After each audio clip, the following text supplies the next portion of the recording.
ते सगळे लोक म्हणतायत, युरोपियन लोक म्हणतायत जिंजीचा किल्ला शिवाजीराजांनी ज्या वेळेला घेतला, जिंजी कुठे माहिती आहे का? जिंजी मद्रासच्या दक्षिणेला 150 किलोमीटरवर किल्ला आहे. जिंजी चंद्रगिरी, कृष्णगिरी आणि राजगिरी असा मिळून त्याला प्रत्येक किल्ल्याला तटबंदी आहे आणि जिंजीला पूर्णपणे मोठी तटबंदी त्याच्यात एक गाडावरनं जाईल एवढं पॅरापेट वॉल आहे ते जिंजीची. तिकडे चंजी म्हणतात त्याला. तो जिंजीचा किल्ला शिवाजीराजांनी घेतल्यावर पहिल्यांदा त्यातला बराचसा भाग पाडून टाकला आणि नवीन बांधला.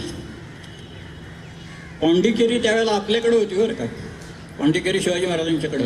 तिथनं फ्रेंच लोक आले, एक झेरम्या नावाचा वकील आला आणि त्यांनी जो रिपोर्ट लिहिल्यानंतर त्याच्यात त्याने असं लिहिलं आहे की Shivaji has conquered the fort of Gingee and he has demolished the earlier fortification and he has started the new construction of the fort.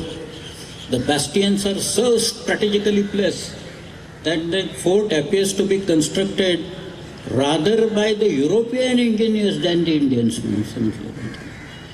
European लोकांच्या पेक्षा उत्कृष्ट बांधकाम शिवाजी महाराजांनी इथं केलेलं आहे. किल्ल्यावर बायलावरच लक्षात येतं विलक्षण हे आता काही जिंकाच्या पलीकडे गेलेलं आहे सगळं.